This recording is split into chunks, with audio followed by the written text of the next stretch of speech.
Students, मैं सचिन कुमार अपने YouTube channel MV डिस्कसर पर आपका स्वागत करता हूं। आज हम लोग एनसीईआरटी पैटर्न पर आधारित फिजिक्स का 6 चैप्टर पढ़ेंगे, किरचॉफ का नियम तथा वैद्युत परिपथ। इसके हम जो है आज ऑब्जेक्टिव प्रश्न पढ़ेंगे।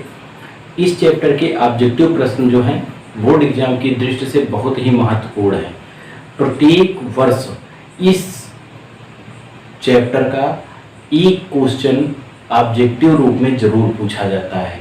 ठीक है, प्रत्येक वर्षों में, विगत वर्षों में लगातार क्वेश्चन पूछा गया है और आगामी वर्ष भी इसका क्वेश्चन आ सकता है। इसके क्वेश्चन को सॉल्व करने के लिए सबसे पहले हमें इस बात का ध्यान रखना है कि दिए गए क्वेश्चन में जो राशियां हैं उन राशियों को हम किन किन चिन्हों से प्रदर्शित करते हैं। ठीक है, तो सबसे पहला क्वेश्चन दिया गया है कि एक प्राथमिक सेल का वैद्युत वाहक बल 2.4 वोल्ट है। जो सेल का वैद्युत वाहक बल होता है, वैद्युत वाहक बल को हम ई से दर्शाते हैं। वैद्युत वाहक बल को ई से दर्शाते हैं। कैपिटल ई बराबर दिया गया है 2.4 वोल्ट। ठीक, जब इसे लघुपथित कर देते हैं तो इसमें 4 एम्पियर की धारा बहती है। लघुपथित का मतलब क्या होता है अभी हम पढ़ेंगे। लघुपथित का तात्पर्य किससे होता है? जब कहा जाता है परिपथ को लघुपथित कर देते हैं तो आई बराबर इसमें 4 एम्पियर की धारा बहती है। कितने एम्पियर की? 4 एम्पियर की धारा बहती है। कह रहा है इस सेल का आंतरिक प्रतिरोध कितना होगा। आंतरिक प्रतिरोध अर्थात इंटरनल रेजिस्टेंस, इसको हम किससे दर्शाते हैं? आर से। आप लोग जो है लघुपथित के बारे में सुने हैं। ठीक है, लघुपथित के बारे में सुने हैं, अंग्रेजी नाम इसका सुने हैं शॉर्ट सर्किट। आपने बहुत सारी मूवियां देखी होंगी। उस मूवियों में जब किसी फैक्ट्री इत्यादि में आग लग जाती है तो अंत में निष्कर्ष यही निकालते हैं कि शॉर्ट सर्किट से आग लग गई। वही जो शॉर्ट सर्किट होता है, शॉर्ट सर्किट मींस होता है लघुपथित। शॉर्ट सर्किट क्या होता है कि जब दो तार आपस में चिपक जाते हैं, जब दो तार आपस में चिपक जाते हैं तो उस कंडीशन में परिपथ का जो प्रतिरोध होता है वो R बराबर कितना हो जाता है? 0। और जब परिपथ का प्रतिरोध 0 हो जाता है तो धारा का मान अचानक से बढ़ जाता है, और जब अचानक से बढ़ जाता है तो उस कंडीशन में चिंगारियां उत्पन्न होती हैं। ठीक, तो R बराबर कितना हो जाता है? 0। तो हमें क्या निकालना है? कैपिटल R बराबर 0, आंतरिक प्रतिरोध ज्ञात करना है। तो हम लोगों ने पढ़ा है कि किसी परिपथ में प्रवाहित होने वाली जो धारा होती है I, परिपथ में प्रवाहित होने वाली धारा I बराबर होती है कैपिटल E बटे capital R plus small r। जहां I है परिपथ में प्रवाहित होने वाली धारा, E है सेल का वैद्युत वाहक बल, कैपिटल R है परिपथ का बाह्य प्रतिरोध और स्मॉल r होता है सेल का आंतरिक प्रतिरोध। तो यहां से हम I बराबर लिख सकते हैं E का मान दिया गया है 2. I का मान दिया गया है 4 एम्पियर, कैपिटल E का मान दिया गया है 2.4 और कैपिटल E का मान दिया गया है 2.4, कैपिटल R का मान 0, स्मॉल r की वैल्यू फाइंड करनी है। तो R में 0 जुड़ेगा, R को हम पक्षांतर करके इधर ले आते हैं तो दाहिनी बाईं साइड में, तो R बराबर हम इसको 2.4/4 लिख सकते हैं। 4 छंग 24, एक अंक बाद दशमलव, एक अंक बाद दशमलव लगा देंगे तो इसका जो है आंतरिक प्रतिरोध हो जाएगा 0.6 एम्पियर। इस आधार पर हमारा जो होगा चौथा विकल्प सही होगा। ठीक, अगला क्वेश्चन इसी में दिया गया है, क्वेश्चन नंबर 2। क्वेश्चन नंबर 2 हम ध्यान से पढ़ेंगे, इसका आंसर भी हम लोग सॉल्व कर सकते हैं। इसको हमने आपको पढ़ाया है। कह रहा है यदि दो सेलों के संयोजन में R1 तथा R2 क्रमशः कुल आंतरिक तथा बाह्य प्रतिरोध हो, अर्थात R1 के बारे में कहा गया है। R1 जो है वो कैसा प्रतिरोध है? कुल आंतरिक प्रतिरोध। R1 जो है हमारा कुल आंतरिक प्रतिरोध है और R2 जो है वो हमारा क्या है? कुल बाह्य प्रतिरोध है। ठीक है, बाह्य प्रतिरोध। इसमें कह रहा है सेलों का श्रेणी क्रम संयोजन उपयोगी होगा जब विकल्प 4 दिए हैं कि आंतरिक प्रतिरोध अधिक हो, बाह्य प्रतिरोध कम हो, आंतरिक प्रतिरोध कम हो, बाह्य प्रतिरोध अधिक हो, दोनों प्रतिरोध बराबर हो, इनमें से कोई नहीं। तो जब हमने आपको कॉम्बिनेशन ऑफ सेल्स पढ़ाया था सेलों के संयोग, तो उसमें हमने आपको बताया था कि जब सेल का बाह्य प्रतिरोध अधिक हो आंतरिक प्रतिरोध से, ठीक है, जब सेल का बाह्य प्रतिरोध अधिक हो और आंतरिक प्रतिरोध क्या हो? कम हो, तो सेलों को हम श्रेणी क्रम में जोड़कर अधिक मात्रा में धारा प्राप्त कर सकते हैं। तो जब श्रेणी क्रम में जोड़कर अधिक मात्रा में धारा कब प्राप्त करेंगे? जब सेल का बाह्य प्रतिरोध अधिक होगा और आंतरिक प्रतिरोध कम होगा। दूसरी बात बताई गई थी कि जब सेल का आंतरिक प्रतिरोध अधिक हो और बाह्य प्रतिरोध क्या हो? कम हो, तो सेलों को हम किस क्रम में? समांतर क्रम में जोड़कर अधिक मात्रा में धारा प्राप्त कर सकते हैं। तो यहाँ पर कह रहा है किस क्रम में जोड़ना है? श्रेणी क्रम में। तो श्रेणी क्रम में हम जोड़ेंगे कब? जब सेल का बाह्य प्रतिरोध अधिक हो। बाह्य प्रतिरोध यहाँ क्या है? R2 बड़ा हो, इससे आंतरिक प्रतिरोध R1 से। ठीक, तो हम अधिक मात्रा में धारा प्राप्त कर सकते हैं, अर्थात अधिक उपयोगी होगा। तो इसके लिए कौन सा ऑप्शन सही होगा? बी, बाह्य प्रतिरोध बड़ा और आंतरिक प्रतिरोध छोटा होगा। ठीक, नेक्स्ट क्वेश्चन दिया है, एक सेल का वैद्युत वाहक बल कैपिटल ई है, इसे लघुपतित कर देते हैं तो इसका टर्मिनल वोल्टेज होगा। टर्मिनल वोल्टेज अर्थात V का मान निकालना है। ठीक, हम मान लें सेल का आंतरिक प्रतिरोध स्मॉल r तथा सेल में बहने वाली धारा कितनी है? I। हम मान लें सेल का आंतरिक प्रतिरोध स्मॉल r तथा सेल में बहने वाली धारा कितनी है? I। इसको क्या किया जाता है? परिपथ को लघुपथित कर दिया जाता है। तो अभी हमने आपको बताया, अगर हम परिपथ को लघुपथित करते हैं तो लघुपथित करने की स्थिति में इसका बाह्य प्रतिरोध जो होता है वो R किसके बराबर होता है? 0 के बराबर होता है। ठीक, हमने माना है सेल का जो आंतरिक प्रतिरोध है वो स्मॉल r है और बहने वाली धारा कितनी है? I है। क्वेश्चन में सेल का वैद्युत वाहक बल E दिया गया है। ठीक, तो हम जानते हैं, अभी हमने पढ़ा है कि सेल परिपथ में बहने वाली धारा I जो होती है वो बराबर होती है सेल का वैद्युत वाहक बल बटे बाह्य प्रतिरोध प्लस आंतरिक प्रतिरोध। तो I बराबर सेल का वैद्युत वाहक बल E, और जो लघुपथित किया गया है तो बाह्य प्रतिरोध हो जाएगा 0, कैपिटल R के स्थान पर 0 और स्मॉल r के स्थान पर स्मॉल r। तो I बराबर हो जाएगा E बटे R। हमें निकालना क्या है? इसका टर्मिनल वोल्टेज निकालना है। टर्मिनल वोल्टेज को हम किससे दर्शाते हैं? टर्मिनल वोल्टेज को हम V से दर्शाते हैं, और टर्मिनल वोल्टेज V बराबर होता है E माइनस I R से। ठीक, तो टर्मिनल वोल्टेज V बराबर E माइनस I के स्थान पर कितना रखेंगे? E बटे R, और स्मॉल r था ही, ये स्मॉल r से स्मॉल r घटेगा, V बराबर हो जाएगा E माइनस E से E घटेगा तो V बराबर 0, अर्थात जो टर्मिनल वोल्टता हो जाएगी वो कितनी हो जाएगी? 0। तो यहाँ पर तीसरा ऑप्शन सही होगा। ठीक, क्वेश्चन नंबर 4 दिया गया है। क्वेश्चन नंबर 4 में क्या कह रहा है कि एक सेल जिसका वैद्युत वाहक बल 5 वोल्ट है, जो सेल है, सेल का जो वैद्युत वाहक बल दिया गया है वो 5 वोल्ट है। सेल के वैद्युत वाहक बल को हम किससे दर्शाते हैं? कैपिटल E से। कैपिटल E बराबर दिया गया है 5 वोल्ट। ठीक, फिर कह रहा आंतरिक प्रतिरोध। आंतरिक प्रतिरोध को हम किससे दर्शाते हैं? स्मॉल r से। स्मॉल r बराबर है 2 ओम। एक बाह्य प्रतिरोध कैपिटल R से जुड़ा है, बाह्य प्रतिरोध के बारे में कुछ नहीं कहा गया। यदि परिपथ में धारा 0.4 एम्पियर हो, I बराबर 0.4 एम्पियर, तो कह रहा है, क्या कह रहा है? टर्मिनल वोल्टता है। तो बैटरी की टर्मिनल वोल्टता है। टर्मिनल वोल्टता को हम किससे दर्शाते हैं? V से। तो टर्मिनल वोल्टता V बराबर होता है E माइनस I R, जहाँ V है टर्मिनल वोल्टता, E है सेल का वैद्युत वाहक बल, I है बहने वाली धारा, स्मॉल r है आंतरिक प्रतिरोध। तो V बराबर E के स्थान पर हम रखेंगे 5 माइनस I के स्थान पर 0.4 और स्मॉल r के स्थान पर 2, तो 4 दूनी 8। 5 से 0.8 घटेगा, तो 5 से जब 0.8 घटेगा तो बचेगा 4.2 वोल्ट। कितना बचेगा? 4.2 वोल्ट। हमारा कौन सा ऑप्शन सही होगा? डी ऑप्शन सही हो जाएगा। नेक्स्ट क्वेश्चन दिया है, एक सेल का वैद्युत वाहक बल। वैद्युत वाहक बल का मतलब क्या है? Capital E। कैपिटल E बराबर दिया गया है 1.5 वोल्ट, तथा आंतरिक प्रतिरोध। आंतरिक प्रतिरोध का मान कितना है? Small r। स्मॉल r बराबर 0.15 ओम। परिपथ में 2 एम्पियर की धारा बह रही, स्मॉल I बराबर 2 एम्पियर की धारा बह रही है। टर्मिनल वोल्टता V निकालना है। सेम आपको फार्मूला लगेगा। इस क्वेश्चन का आंसर आप हमें हमारे कमेंट बॉक्स में देंगे। क्वेश्चन नंबर 6 दिया है, एक सेल का वैद्युत वाहक बल कैपिटल E तथा आंतरिक प्रतिरोध स्मॉल r है। इसे बाह्य प्रतिरोध, जो बाह्य प्रतिरोध कैपिटल R है उसका मान भी दिया गया है स्मॉल r। ठीक, जो बाह्य प्रतिरोध कैपिटल R है वो कितना है? स्मॉल r के बराबर है। से जोड़ा जाता है तो सेल का टर्मिनल विभवांतर होगा। ठीक, तो यहाँ से हम पहले निकाल लें भाई सेल का वैद्युत वाहक बल दिया गया है E है और सेल का आंतरिक प्रतिरोध कितना है, स्मॉल r है, ये दिया गया है क्वेश्चन में। और जो बाह्य प्रतिरोध है वो कैपिटल R भी है, स्मॉल r के बराबर है। तो क्या है, टर्मिनल वोल्टता होगी। सबसे पहले हम निकाल ले परिपथ में प्रवाहित धारा।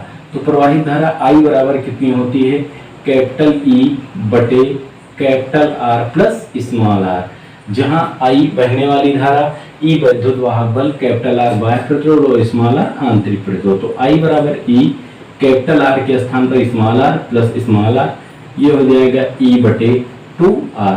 ये परिपथ में प्रवाहित होने वाली धारा आ गई। ठीक, तो टर्मिनल वोल्टता निकालनी है। टर्मिनल वोल्टता को हम V से दर्शाते हैं। V बराबर होता है E माइनस आई आर से। V बराबर E minus I R formula लगा देंगे। V बराबर E के स्थान पर E माइनस आई और R के I के स्थान पर I के स्थान पर रखेंगे E बटे 2R, और ये हमारा स्मॉल r दिया गया है। ये स्मॉल r से स्मॉल r कट जाएगा, ये V बराबर हो जाएगा E माइनस ई बटा 2। हर बराबर करेंगे तो V बराबर हो जाएगा कितना, E बाई 2। तो जो टर्मिनल वोल्टता आएगी वो आएगी E बाई 2। हमारा तीसरा ऑप्शन सही होगा। ठीक, अगला दिया गया है किरचॉफ का धारा नियम किसके संरक्षण के परिणाम स्वरूप है। तो किरचॉफ का जो धारा का नियम हम लोगों ने पढ़ा था, जिसे हम संधि का नियम कहते हैं, इसके अंतर्गत हम लोगों ने पढ़ा था कि किसी परिपथ की किसी संधि का मतलब जोड़ पर मिलने वाली समस्त धाराओं का जो बीजगणितीय योगफल होता है वो कितना होता है, बीजगणितीय योगफल 0 होता है। इस कंडीशन में हम लोगों ने पढ़ा था कि संधि की ओर आने वाली धाराओं का जो योगफल होता है वो संधि से दूर जाने वाली धाराओं के योगफल के बराबर होता है। और धारा का प्रवाह किसके द्वारा होता है, आवेश प्रवाह की दर को हम क्या कहते हैं, वैद्युत धारा कहते हैं। जब आवेश प्रवाहित होता है तभी हमारी क्या बहती है, वैद्युत धारा बहती है। तो इसमें बताया गया कि जो संधि होती है, संधि पर आवेश का संचय नहीं होता है, आवेश स्थिर नहीं होता है, अर्थात वहां नहीं रुकता है। जितना खपत होती है आवेश की, अर्थात संधि की ओर जितना आवेश आता है संधि से उतना ही आवेश कहाँ जाता है, दूर जाता है। अर्थात आने वाला आवेश दूर जाने वाले आवेश के बराबर होता है। इसलिए यह जो नियम होता है आवेश संरक्षण के नियम पर आधारित होता है। तो किरचॉफ का जो धारा का नियम है इसे हम संधि का नियम भी कहते हैं और प्रथम नियम भी कहते हैं। ये आवेश संरक्षण पर आधारित होता है। और किरचॉफ का जो द्वितीय नियम होता है उसे हम बंधपास का नियम कहते हैं या वोल्टता का नियम भी कहते हैं। वो जो होता है ऊर्जा संरक्षण के नियम पर आधारित होता है। ठीक है, थर्ड क्वेश्चन, नेक्स्ट क्वेश्चन दिया गया है यहाँ से कि परिपथ में धारा I का मान निकालिए। तो देखिए यहाँ पर एक बिंदु है, यहाँ पर 4 एम्पियर और 2 एम्पियर की धारा जो है इसको हम बिंदु A मान लें, इसको थोड़ी देर के लिए B मान लें, इसको थोड़ी देर के लिए C मान लें। ठीक, तो देखा जाए बिंदु A की तरफ 2 धाराएं आ रही हैं, एक 4 एम्पियर की धारा और एक 2 एम्पियर की धारा। और बिंदु A से एक धारा दूर जा रही, इस धारा का मान नहीं पता है, इसको हम x मान लें। क्या मान लें, x। तो हम पहले लगा दें यहाँ पर बिंदु A पर संधि के नियम से, बिंदु A पर किसके नियम से, बिंदु A पर संधि के नियम से। संधि का नियम क्या था कि आने वाली धाराओं का योग दूर जाने वाली धाराओं के योग के बराबर होता है। तो बिंदु A पर कौन कौन सी धारा आ रही है, 4 प्लस 2, और दूर कौन सी जा रही, x। तो x का मान कितना हो जाएगा, 6 एम्पियर। ठीक, फिर यही जो 6 एम्पियर की धारा है, ध्यान देंगे बिंदु B पर, बिंदु B पर भी जो 6 एम्पियर की धारा है वो आ रही है। अब यहाँ से बिंदु B से जो है 1 एम्पियर की जो धारा जो है बिंदु B पर, ध्यान देंगे 1 एम्पियर की धारा जो है x बराबर कितना है, 6 एम्पियर की धारा बिंदु B की तरफ आ रही है। और 1 एम्पियर की धारा, और इसको y मान लें, 1 एम्पियर की धारा और y जो धारा है वो संधि से क्या हो रही, दूर जा रही है। ठीक, तो यहाँ पुनः हम संधि का नियम लगाते, तो संधि का जब नियम हम लगाएंगे कहाँ पर, बिंदु B पर, B पर संधि का नियम लगाएंगे तो कौन सी धारा आ रही, x आ रही है और 1 प्लस y दूर जा रही है। ठीक है, देखो बिंदु B पर धारा x आ रही है और दूर 1 और y जा रही, तो आने वाली धारा का योग बराबर दूर जाने वाली धारा का योग। लिख दिया, x का मान 6 है और 1 को उधर ले आए, इधर इस बाई पक्ष में लाए, 6 से 1 घटा तो y का मान कितना आया, 5 आया। अब देखिए पुनः हम बिंदु C पर लगाएंगे धारा का नियम, संधि का नियम। तो बिंदु सी की तरफ धारा y आ रही है और I तथा 1.3 जो है वो दूर जा रही है। तो बिंदु सी की हम बात करेंगे तो बिंदु सी पर भी हम संधि का नियम लगाएंगे। तो आने वाली धारा है y और दूर जाने वाली है 1.3 प्लस I, और y का मान कितना निकाला था हम लोगों ने 5, तो 5 और 1.3 इधर आएगा, 1.3 प्लस में था इधर माइनस में, और ये I 5 से 1.3 घटेगा 3.7, तो इसका बी ऑप्शन सही हो जाएगा। ठीक है, नेक्स्ट क्वेश्चन दिया गया है, परिपथ में 2 एम्पियर की धारा बह रही है, VB माइनस VD का मान निकालना है।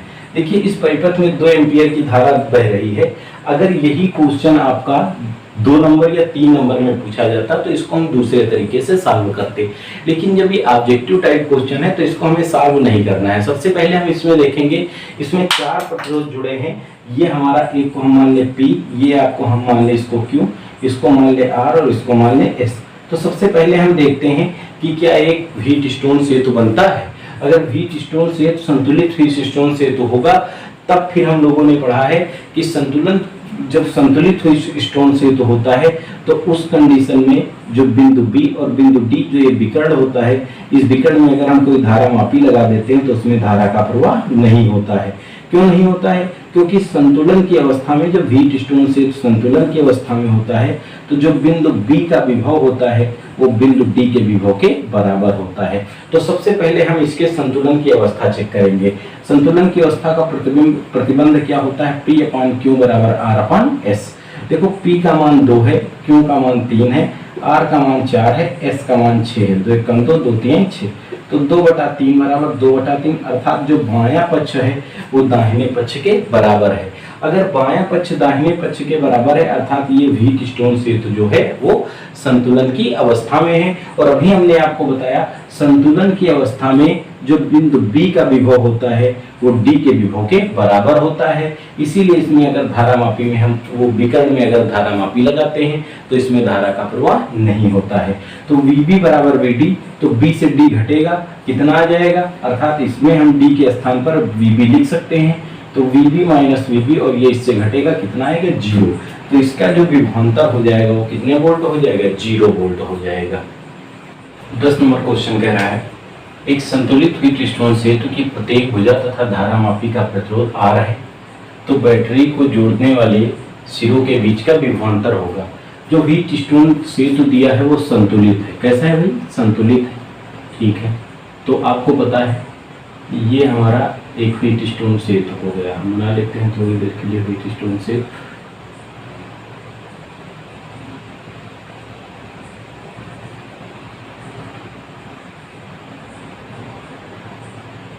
ठीक, यहाँ पर जैसे धारा मापी लगी है जी, और ये व्हीट स्टोन सेतु कैसा है? संतुलित।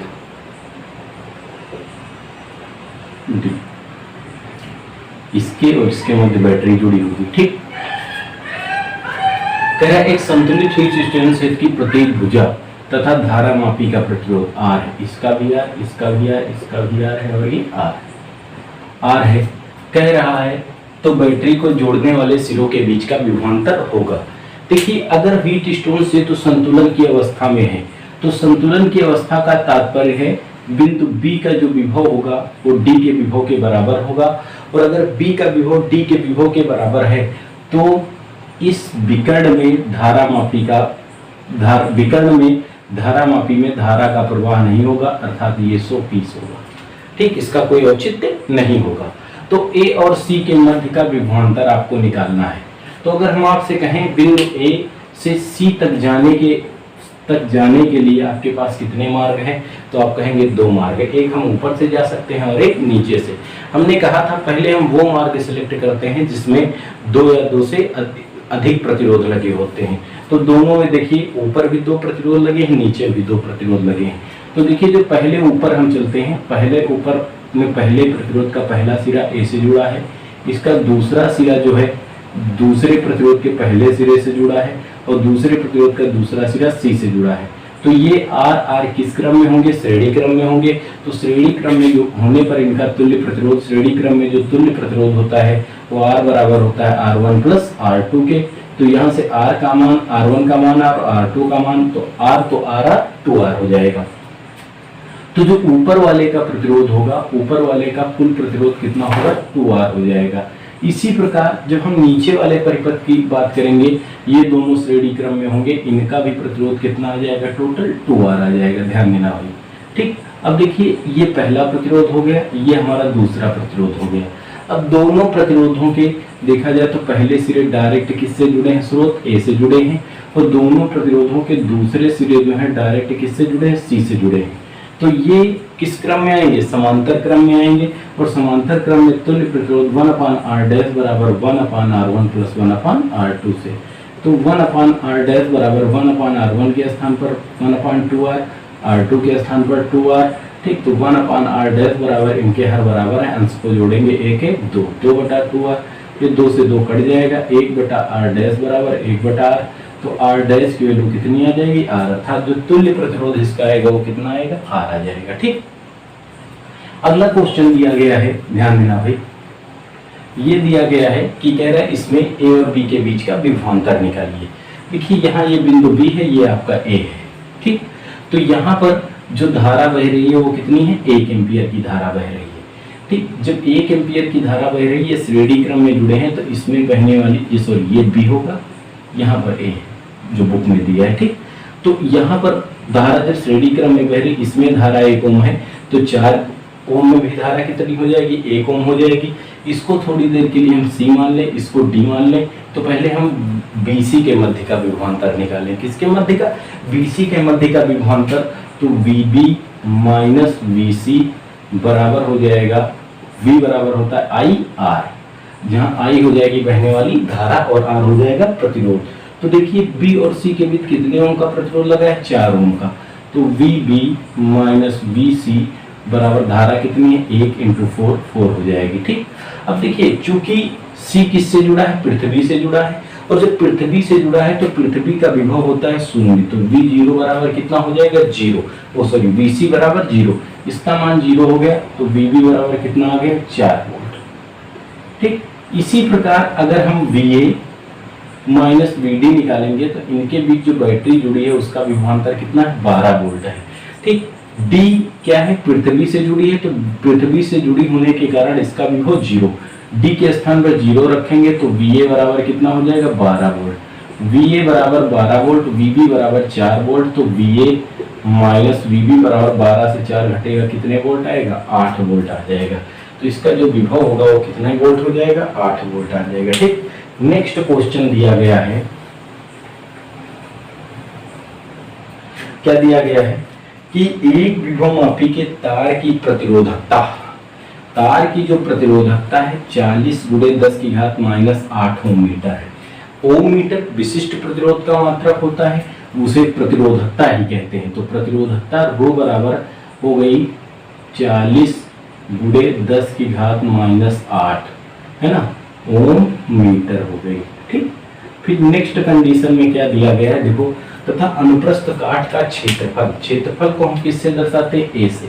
ए बराबर कितना दिया गया है, 8 × 10⁻6 मीटर, और इसमें जो बहने वाली धारा है I बराबर कितनी है, 0.2 एम्पियर। कह रहा है इसकी विभव प्रवणता ज्ञात कीजिए। तो देखिए हम विभव प्रवणता के 2 फार्मूले पढ़े हैं।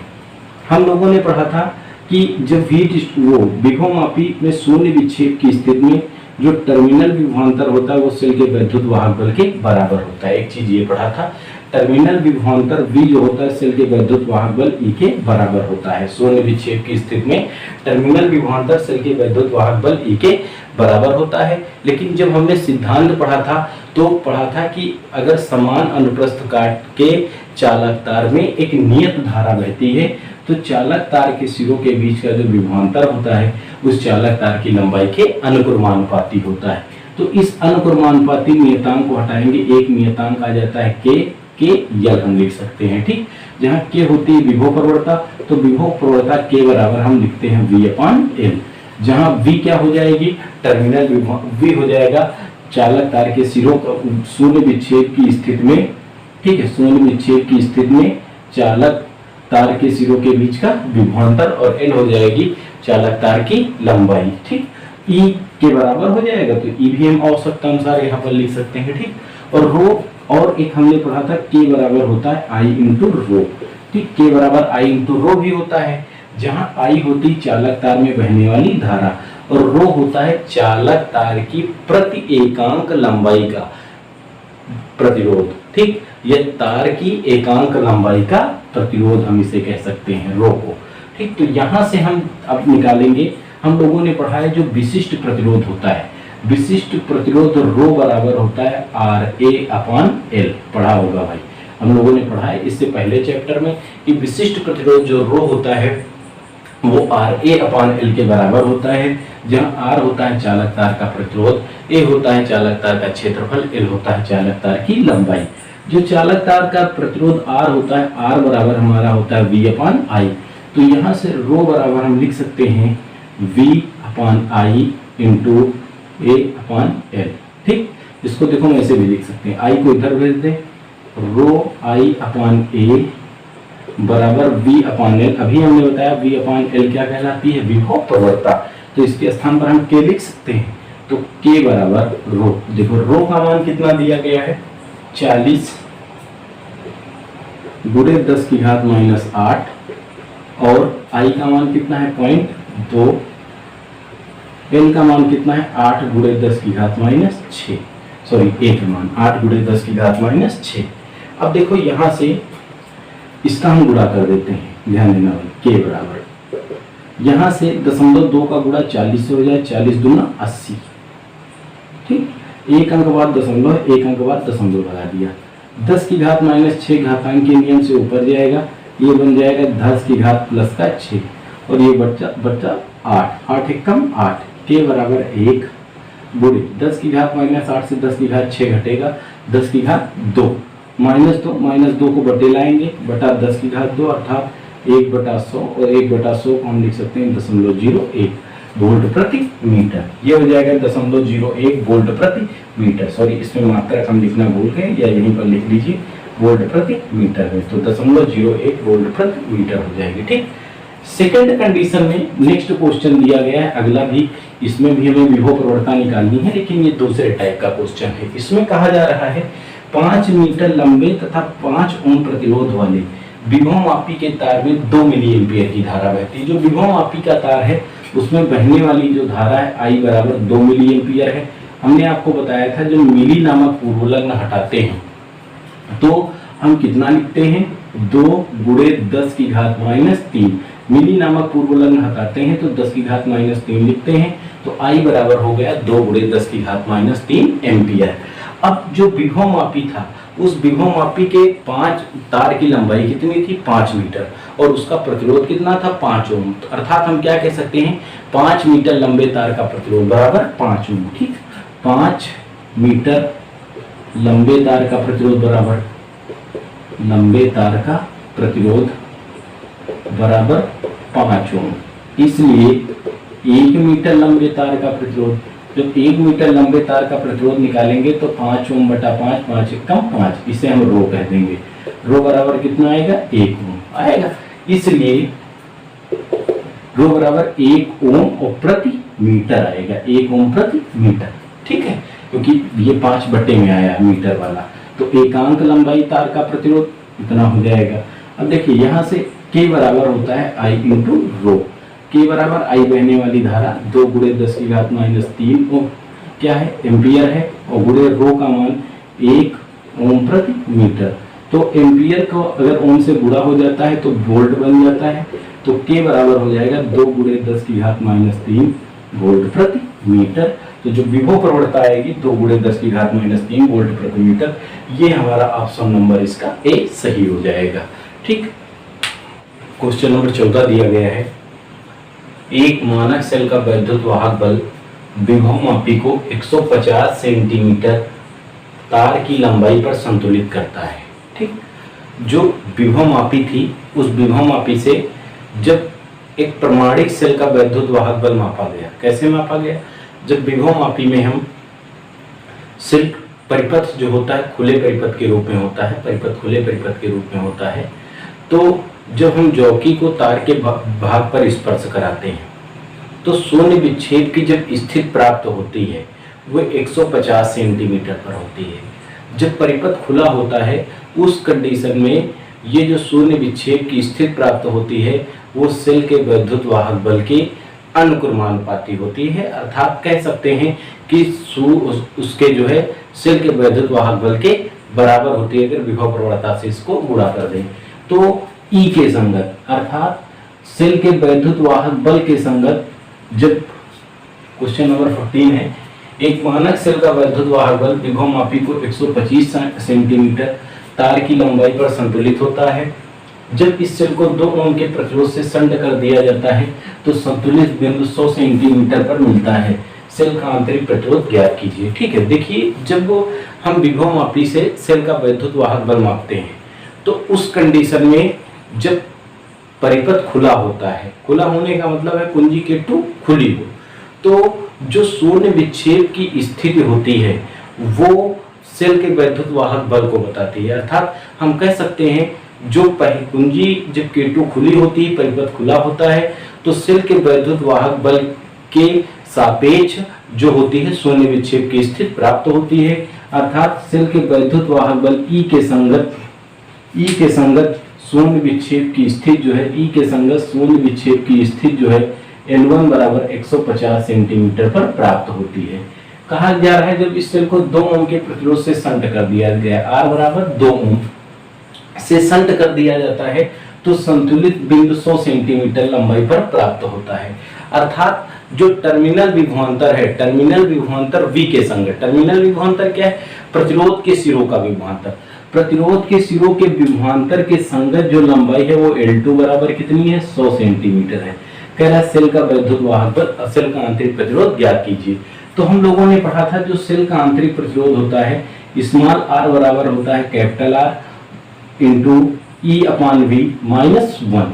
ठीक, जहां स्मॉल r सेल का आंतरिक प्रतिरोध, कैपिटल R होता है बाह्य प्रतिरोध, ई होता है वैद्युत वाहक बल, वी टर्मिनल विभवांतर, ई अपॉन वी जो होता है वो L1 अपॉन L2 के, ई के संगत L1 और वी के संगत L2। तो स्मॉल r बराबर यहाँ से भाई हम लोग पढ़ते थे ई बराबर KL1 और V बराबर KL2, दोनों को डिवाइड करते थे तो E अपॉन V के स्थान पर हम सीधा लिख सकते थे कितना? L1 अपॉन L2 माइनस 1, जहाँ L1 वैद्युत वाहक बल के संगत शून्य विक्षेप की स्थिति में लंबाई है और L2 जो है टर्मिनल विभवांतर के संगत शून्य विक्षेप की स्थिति में लंबाई है तार की। स्मॉल r बराबर कैपिटल R का मान 2, L1 का मान 150, L2 का मान 100 माइनस 1, ये 1.5 आएगा, 1.5 से घटेगा 2 गुणे 0.5, 2 पंची 10, 1 ओम। जो सेल का आंतरिक प्रतिरोध आएगा वो कितना आएगा? 1 ओम आ जाएगा। ठीक, नेक्स्ट क्वेश्चन में दिया गया है, अगले क्वेश्चन में दिया गया है, इसमें क्या कहा जा रहा है कि विभव मापी के दोनों सिरों के बीच एक निश्चित विभवांतर है। विभव मापी के सिरों के बीच एक निश्चित विभवांतर है। दो सेल श्रेणी क्रम में इस प्रकार जोड़ी जाती हैं कि एक व्यवस्था में एक दूसरे का सहयोग करती हैं। अगर एक व्यवस्था में एक दूसरे का सहयोग करती तो सहयोग करने का मतलब है ये दोनों सेलें एक दूसरे से श्रेणी क्रम में जुड़ी हुई हैं। किस क्रम में? श्रेणी क्रम में। श्रेणी क्रम का मतलब है एक सेल का ऋण सिरा दूसरे सेल के धन सिरे से जुड़ा है। तो जब श्रेणी क्रम में जुड़ी होती हैं तो एक दूसरे का सहयोग करती हैं, अर्थात जो परिणामी होता है वो इनके योग के बराबर होता है। जबकि दूसरी व्यवस्था में एक दूसरे का विरोध करते, विरोध करने का मतलब है इनके समान पोल एक दूसरे से जुड़े हैं, अर्थात माइनस माइनस कह सकते हैं या प्लस प्लस कहते हैं। और जब समान पोल जुड़े होते हैं तो परिणामी जो होता है इनके अंतर के बराबर होता है। किसके बराबर होता है? अंतर के बराबर होता है, अर्थात हम कहते हैं E1 माइनस E2 कहते हैं इसको। ठीक है, तो इस व्यवस्था में एक दूसरे का क्या करती हैं? विरोध करती हैं। कह रहा है इस संयोजन का संतुलन विभव मापी तार पर क्रमशः 120 सेंटीमीटर तथा 60 सेंटीमीटर पर प्राप्त होता है। अर्थात E1 प्लस E2, अर्थात पहले जो L1 का मान था 120 सेंटीमीटर पर था, फिर L2 का मान जो था वो कितने पर था? 60 सेंटीमीटर पर था। L1 जो था 120 सेंटीमीटर और L2 कितना था? 60 सेंटीमीटर था। कह रहा है दोनों सेलों के वैद्युत वाहक बलों का अनुपात, तो दोनों सेलों के वैद्युत वाहक बलों का अनुपात E1 अपॉन E2। जब जिस व्यवस्था में एक दूसरे का सहयोग करेंगी तो उस कंडीशन में इनकी लंबाइयों के योगफल के बराबर होगा सेल का वैद्युत वाहक बल।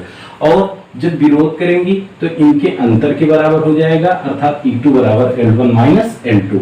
अब यहाँ पर वैल्यू रख देते हैं, L1 का मान 120, L2 का मान 60, L1 का मान 120 माइनस 60 हो जाएगा 180/60, ये क्षेत्रिक 18 अर्थात 3/1 अर्थात 3:1। तो सेल के वैद्युत वाहक बलों का जो अनुपात आएगा 3:1 अर्थात बी ऑप्शन सही होगा। ठीक, नेक्स्ट क्वेश्चन दिया गया है, सेम इसी प्रकार का है।